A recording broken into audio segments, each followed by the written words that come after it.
ब्रह्मा नारायण नर के रूप में भविष्य की यात्रा के लिए सज्ज हो रहे थे, वहीं रावण स्वयं को नर से सुरक्षित करने के लिए यमलोक की ओर बढ़ रहा था।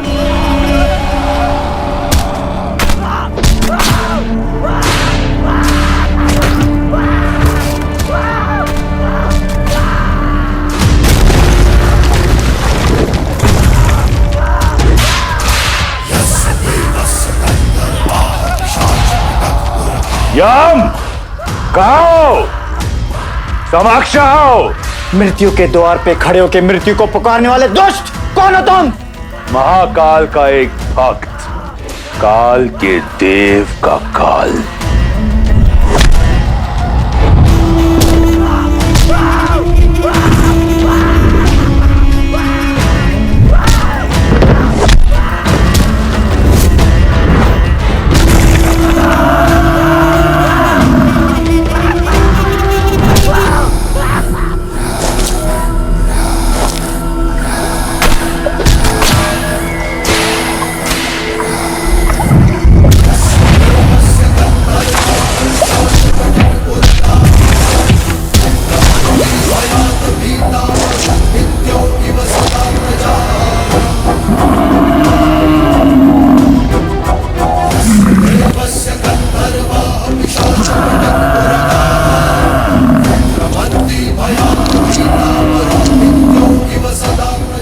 लौट जाओ दशानन।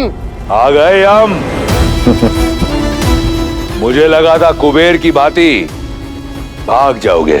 यक्ष और यम में यही अंतर है।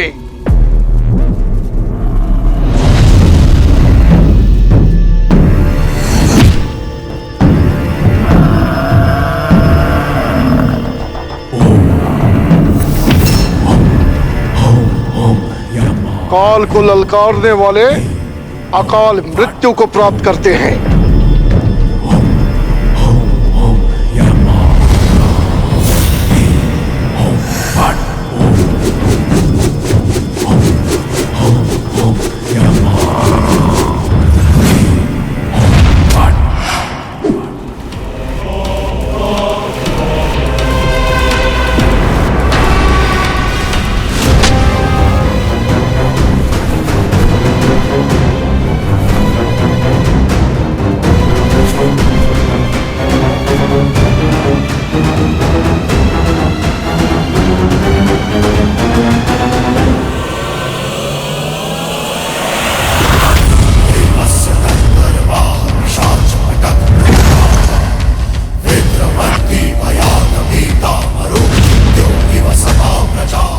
और महाकाल का वो भक्त जिसे स्वयं महादेव का आशीर्वाद प्राप्त हो, उससे काल को भयभीत होना चाहिए।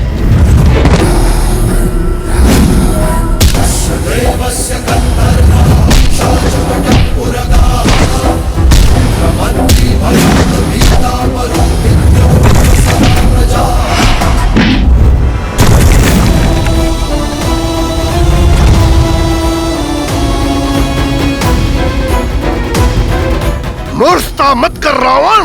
ब्रह्मदेव के दिए वरदान का अनुचित लाभ मत उठा। उसी वरदान के अनुसार तुम मुझे मार नहीं सकते। सोचता हूं आज मृत्यु को ही मृत्यु दे दूं।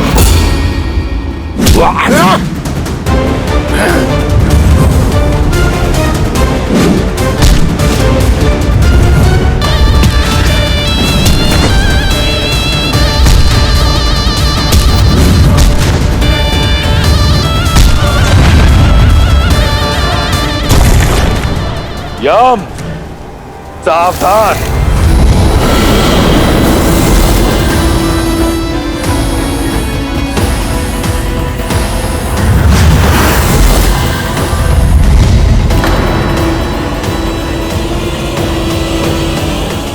रुक जाओ दशानन।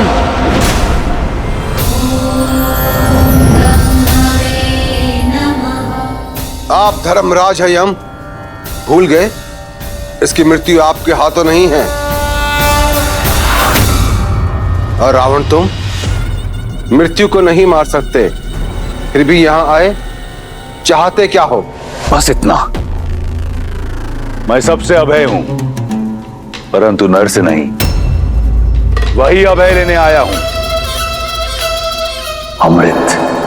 अमृत? अमृत नहीं मिल सकता। तुम अमृत के पात्र नहीं हो। जानता था। जाइए आप, परंतु मैं यहां से नहीं जाऊंगा। मेरा निश्चय अटल है। जब तक मुझे अमृत नहीं मिल जाता, मैं यहां से नहीं जाऊंगा। तुम्हें अमृत पान कराने का अधिकार मुझे नहीं है रावण। वचन रहा, रावण का वचन। मैं उस अमृत का पान नहीं करूंगा। यदि मैंने ऐसा किया तो आप अपना वरदान निष्फल कर देना। जो अमृत असुर प्रयास से भी ना पा सके, मैं उसे पाना चाहता हूं, अपने पास सुरक्षित रखना चाहता हूं। अब आपके समक्ष केवल दो ही मार्ग हैं। या तो आप इस असुर को वो कलश दे दें, या फिर यहां मैं यम को व्यस्त रखकर सबको अमर कर दूं।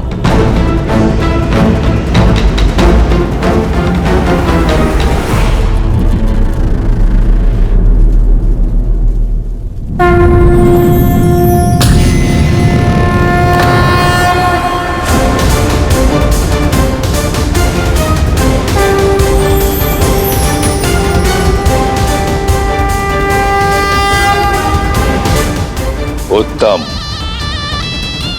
अति उत्तम। वचन रहा, मैं इसका पान नहीं करूंगा। यह सर्वदा मेरे साथ सुरक्षित रहेगा।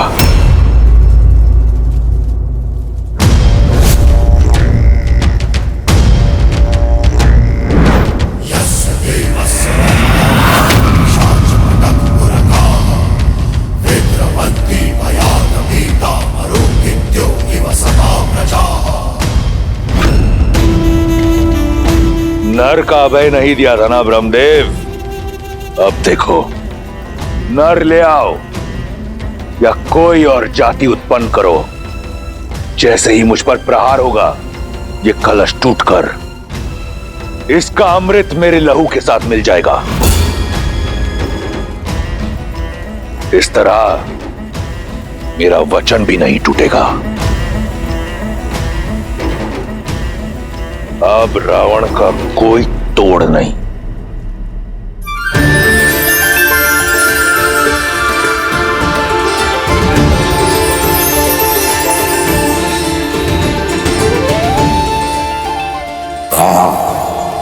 आकाश में घुलता यह हरा रंग इस बात का प्रतीक है कि राजकुमार गुरुकुल से अयोध्या के लिए प्रस्थान कर चुके हैं।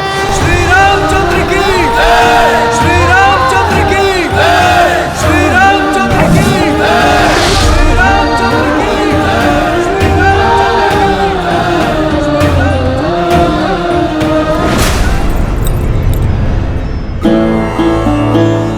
वर्षों से प्रतीक्षा थी एक क्षण की, वो आ ही गया। प्रतीक्षा तो हमने भी की है, अपने पुत्रों के लौटने की, और अपने पति के मुख पर प्रसन्नता और उत्साह देखने की। 9 वर्ष आपकी आंखें यहां नहीं थी, इसलिए आप ठीक से सोई नहीं ना महाराज। बस मेरा राम आ जाए और आकर सीधा मेरी भुजाओं में समा जाए।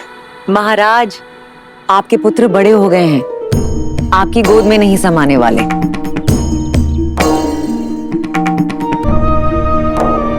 हम तो ये भी नहीं जानते कि हमारे पुत्र दिखते कैसे हैं महाराज। ये निर्दयी समय कितने वेग से दौड़ता है ना। अपने नन्हे मुन्ने आंखों के तारे भेजे थे हमने गुरुकुल, और आज जो लौट कर आ रहे हैं वो अयोध्या की प्रजा की आंखों के सूर्य हैं। कितनी आशाएं, कितने दैत्व बंधे हैं राम से।